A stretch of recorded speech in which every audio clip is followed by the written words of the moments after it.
টোকায় যদি 500 আসে, আমরা যদি 300 হই, তাহলে 300 মিলে ওই 500কে পিটায় ওখানে শুয়াই দিব। কেউ যদি টাচ করে তাহলে উড়াই দিব ভাই, না করলে। কেমন আছেন সবাই? চলে আসলাম আপনাদের মাঝে আবার নতুন একটি ভিডিও নিয়ে গেছে। আজকে যে বিষয়টা সম্পর্কে কথা বলবো সেটা হচ্ছে যে বৈষম্য বিরোধী ছাত্র আন্দোলনের পরে অনেকের অনেক কিছুই আমাদের সামনে চলে এসেছে, যেমন ডিবি হারুন এবং তৌহিদ আফ্রিদি, এই ধরনের আরও বিভিন্ন ধরনের লোকজন আছে যাদের কল রেকর্ড আমরা শুনতে পেরেছি। এবং সাবেক প্রধানমন্ত্রী শেখ হাসিনা তিনি বৈষম্য বিরোধী ছাত্র আন্দোলনের পরে চলে গিয়েছিলেন ভারতে, এবং তিনি সেখানে অডিও কলে কিছু বার্তা আমাদেরকে দিয়েছিলেন। সেই অডিও কলগুলো আমরা শুনেছি।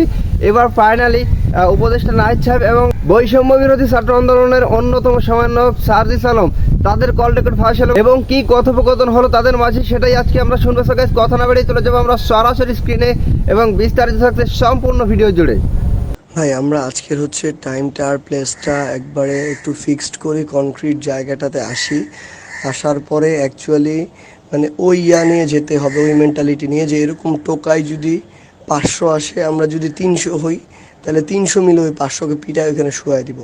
গতকালকে যা রাগ যা ক্ষোভ ওইখানে ছাড়তে হবে। আমি একদম ক্লিয়ারলি বলি ভাই, মাথায় একটা জিনিস খালি রাখতে হবে যে আমার বোনগুলারে কিভাবে ওরা মানে হেনস্থা করছে, কিভাবে রক্ত ঝরাইছে, ভাইগুলারে কিভাবে আহত করছে, এগুলা মাথায় রেখে সবগুলা একসাথে থাকতে হবে, একদম ওই মেন্টালিটি রেখে। কেউ যদি টাচ করে তাহলে উড়াই দিব ভাই, না করলে সমস্যা নেই, কিন্তু করলে উড়াই দিব একেবারে। অ্যান্ড আমরা হচ্ছে মানে সবাই এখানে আসলে একসাথে থাকলে কিচ্ছু করে না। আমি আজকে ভিডিওগুলো দেখতেছিলাম আসলে যে ঝামেলা হয়ে গেছে, যে আপুগুলা দৌড়াইতেছিল, ছেলেগুলা ছন্ন ছেঁড়া হয়ে গেছিল, ছেলেও কম ছিল না, কিন্তু এক একজন এক এক দিকে হয়ে গেছে।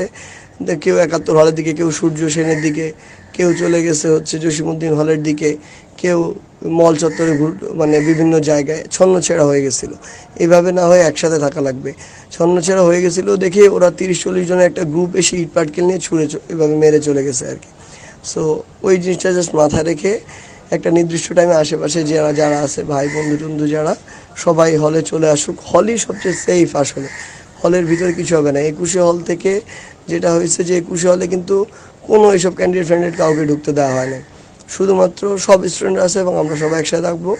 অ্যান্ড আমার যতদূর মনে হয় যে FH আর শহীদুল্লাহ সেম অবস্থা। শুনলাম শহীদুল্লাহ হলের যে X2 ছেলে পেলে কমে গেছে। যাই হোক, যে যেখানে আশেপাশে আছে সবাই হলে চলে আসুন। একসাথে নামলে কেউ কিচ্ছু করতে পারবে না, টাচও করতে পারবে না। তো গাইস, আপনারা সম্পূর্ণ ভিডিওটি দেখলেন এবং এই ভিডিও সম্পর্কে আপনাদের মূল্যবান মতামত অবশ্যই কমেন্ট বক্সে জানিয়ে যাবেন। দেখা হবে আপনাদের সাথে অন্য কোনো ভিডিওতে। ভালো থাকবেন, সুস্থ থাকবেন, আল্লাহ হাফেজ।